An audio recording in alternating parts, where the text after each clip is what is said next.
안녕하세요. 슈슈안입니다. 제가 올린 한자는 우리 글이라는 영상이 조회수가 2,500회나 됩니다. 정말 놀라웠고, 저는 일반 사람이라서 제가 하는 말이 틀릴 수가 있습니다. 하지만 저도 최대한 객관적으로 보려고 하는 영상이다 보니까 그냥 참고로 해주시고, 또 제가 틀리게 말할 수도 있는 거에 대해서는 좀 양해를 해주시면 감사하겠습니다. 예, 오늘은 그 청나라, 중국이 자기들이 청나라를 계승한 나라였다고 하잖아요. 그래서 이 청나라 당시의 영토가 다 우리 중국 땅이다, 이렇게 얘기를 하고 있습니다만은, 과연 중국이 청나라를 계승한 나라가 맞는지 한번 생각해보는 시간을 가져봤으면 좋겠습니다. 뭐 아시다시피 청나라는 이제 후금 누르하치가 건국하잖아요. 그 누르하치는 이런 말을 했습니다. 본인은 나는 신라 왕족의 후손이다, 이런 말을 했어요. 그리고 또 뭐 그 청나라 성씨가 뭡니까? 아이신조로 애신강라이지 않습니까? 신라를 사랑하고 기억하라 라는 뜻으로 풀이할 수 있지 않겠습니까? 애신강라, 이게 단지 우연이라고만 보실 겁니까? 예, 후금의 후금은 이제 건주여진, 해서여진, 야인여진, 크게 이렇게 세 여진으로 나눠지는데, 그 임진왜란 때 명나라랑 조선이랑 여진의 신경을 못 썼어요. 그래서 이제 흩어져 있던 여진족들이 건주여진과 이제 해서여진 중심으로 해가지고 다 통합해 나가죠. 야인여진은 이제 연해주, 이때 두만강 일대 살던 야인여진들은 조선으로 많이 망명을 했다고 합니다. 예, 누르하치가 바로 이 건주여진 출신이죠. 그리고 이제 청나라로 이제 넘어가면은, 그 청나라가 무엇 때문에 망했습니까? 그 1911년 신의 혁명으로 청나라가 무너지고 이제 중화민국이 세워지잖아요. 1912년 이제 순원이 대총통이 되면서 중화민국이 탄생을 합니다. 이제 오늘날의 대만인데, 이건 이제 대만 국기예요. 대만은 이제 10월 11일 쌍십절이라고 하잖아요. 건국기념일입니다. 중화민국은 1912년에 세워졌어요. 중화인민공화국은 1949년에 세워졌습니다. 중화민국이 먼저 세워졌어요.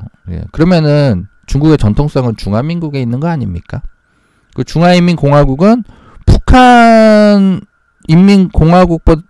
공산당보다도 더 늦게 생겼더라고요. 아무튼 그 장제스죠, 장제스. 이승만. 예, 장제스랑 이승만인데, 이 두 사람의 공통점이 무엇이냐면은 공산당을 극혐했습니다. 일본보다도 공산당을 더 싫어한 것 같아요. 그 장제스는 국공합작을 원치 않았어요. 국공합작해가지고 일본을 무찌르고 싶어 하지 않았고, 일본보다 공산당을 먼저 물리쳐야 한다고 주장을 했습니다. 하지만은 결국 민심 때문에 이제 국공합작을 하게 되면서 결국 중국 공산당이 더 성장하는 계기가 되었습니다. 그리고 이승만은 그 농지개혁, 정말 농지개혁 덕분에 김일성이 이제 남침하면서도 김일성을 머쓱하게 만들었습니다. 하지만 장제스는 토지개혁에는 관심이 없었어요. 그래서 결국 대륙에서 농민들의 지지를 잃었습니다. 그리고 헌정 정치보다도 이제 군정 정치, 좀 억압적인 정치를 했던 거죠. 그리고 이승만은 이제 6.25 전쟁 때 미국을 되게 활용을 했잖아요. 미국의 도움을 많이 받고. 하지만 장제스는 국공내전에서 미국을 적극적으로 좀 활용하지는 못했습니다. 결국 중화민국은 어떻게 됩니까? 대만은 국공내전에서 이제 패해서 이제 대만섬으로 물러나게 되죠.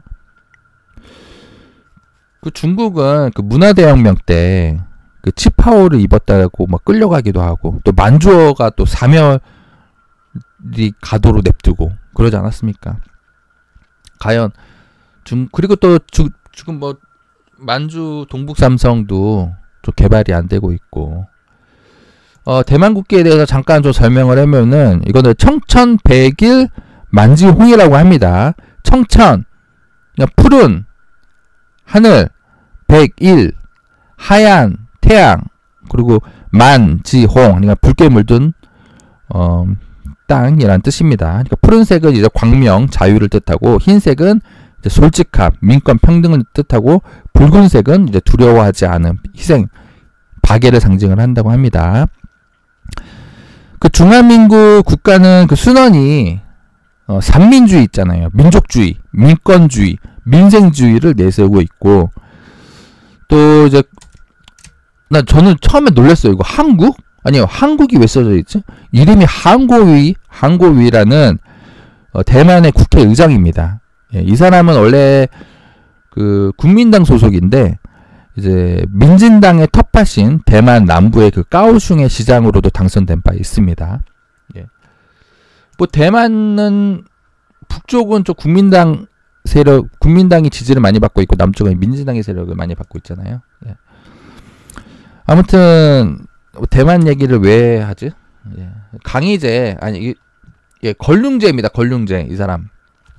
다시 청나라 얘기로 넘어와서, 청나라는 이제 강희제 때 1683년 수군을 이끌고 대만 정벌에 나섭니다. 그래서 대만의 이제 군사 8천을 주둔해서 청나라의 영토가 되잖아요. 그러니까 대만은 1683년에 처음으로 청나라 영토가 됩니다. 그 전에는 한 번도 중국의 지배를 받아본 적이 없습니다. 청나라 영토가 이때 된 거예요. 그리고 신장이라고 하잖아요. 신장도 1688년 준가르 전투라고 하더라고요. 준가르 전투. 예, 준가르 전투에서 이제 승리해서 새로운 땅을 정복했다라고 해서 신장, 새로운 땅이라고 불렀고, 또 뭐 1991년, 1691년이죠. 이때는 몽골 수령들과 이제 회의를 통해서 싸우지 않고 외몽골도 청나라에 복속하게 됩니다. 그리고 티벳은 1720년 죄송합니다. 1720년 때 청나라 세력권에 놓이게 됩니다. 그 티벳은 시장 자치구라고 하잖아요. 근데 티벳은 청해성도 티벳이에요. 그리고 사천성의 서부 지역도 티벳입니다. 그러니까 티벳의 영토는 이 정도 되는 거예요. 이 정도. 예, 이 정도. 그리고 뭐 팬더가 중국 동물로 알고 있는데 원래는 티벳 동물입니다. 티벳 동물. 예. 아무튼 1720년 이후 강역이에요, 이게. 그러니까 티벳도 1720년에서야 비로소 청나라에 복속이 되었고, 신장은 이제 1688년 준가르 전투에서 청나라에게 패하면서 청나라 영토가 되게 된 겁니다. 예. 그리고 또 다른 얘기를 또 해보면은, 뭐 중국에는 한족 외에 소수민족이 55개 소수민족이 있죠. 그리고 만주족 얘기를 좀 하자면, 만주족은 한 1000만 명 정도가 됩니다. 장족에 이어서 두 번째로 인구가 많은 소수민족인데, 오늘날 어떻습니까? 만주족. 그들의 문화를 잃었습니다. 1000만 명이나 되는데도 그들의 언어를 잃었습니다. 현재 만주어를 구사할 줄 아는 만주족이 얼마나 될까요? 그 오지에 사는 노인 10명도 안 될 것 같아요. 만주족은 그 한족보다 우리 한민족과 좀 더 유전적인 연관성이 더 가까운 것 같습니다. 왜냐하면은 그 언어적으로 봐도, 문법적으로 봐도, 그 최종병기활, 남한산성 영화 보면은 만주어가 나오잖아요. 뭐 중국 드라마나 영화에서 만주어가 나온 거 보신 적 있습니까?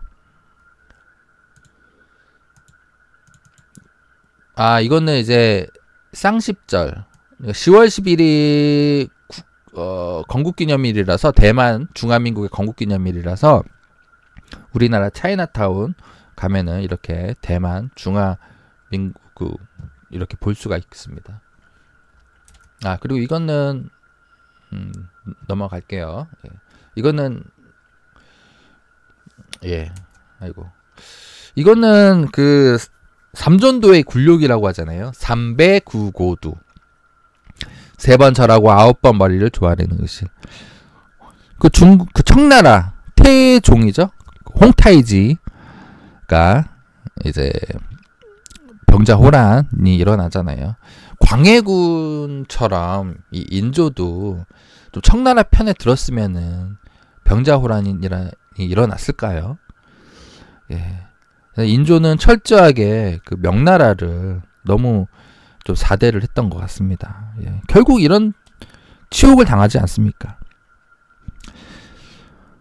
그런데 우리는 좀 오랑캐 청나라에게 굴욕한 치욕이라고 배우고 있습니다만은 이것은 역사의 한쪽 면만 바라본 패자의 한풀이식 역사 인식이라고 생각됩니다. 그 인조실록을 한번 살펴보자면은 홍타이즈가 삼배구고두례를 마친 인조를 단상에 올라오라고 합니다.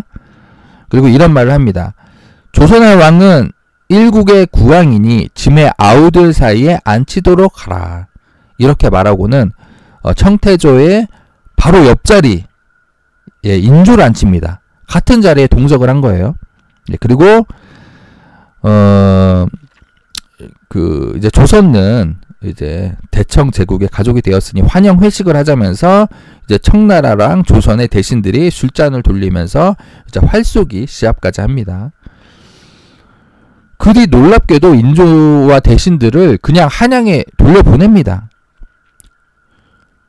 조선은 순순히 항복하지 않고 남한산성에서 47일간이나 저항을 했습니다.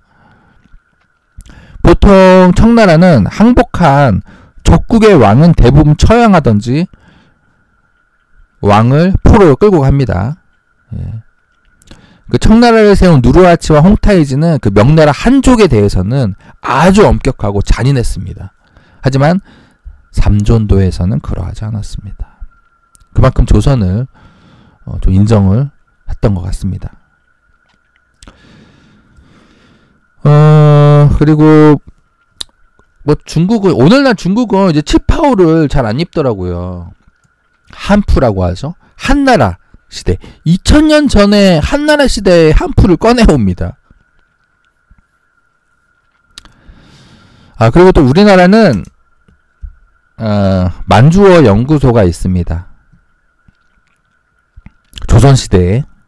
지금 만주어 연구소도 있고, 조선시대에는 통역관 그 양성기관인 사역원이라는 곳에서 이제 훈민정음으로 우리말 발음을 달아서 만든 만주어 교재들이 있어요. 이걸로 지금 만주어가 부활이 되고 있는 겁니다. 대단하지 않습니까? 훈민정음을 만드신 세종대왕님 덕분에 중국인 학자들조차 만주어 복원하고 싶으면 우리나라에 와서 배워가야 할 정도입니다. 이 만주어 교재를 토대로 이제 만주어의 어휘, 문법은 물론 발음까지도 복원할 수가 있었습니다.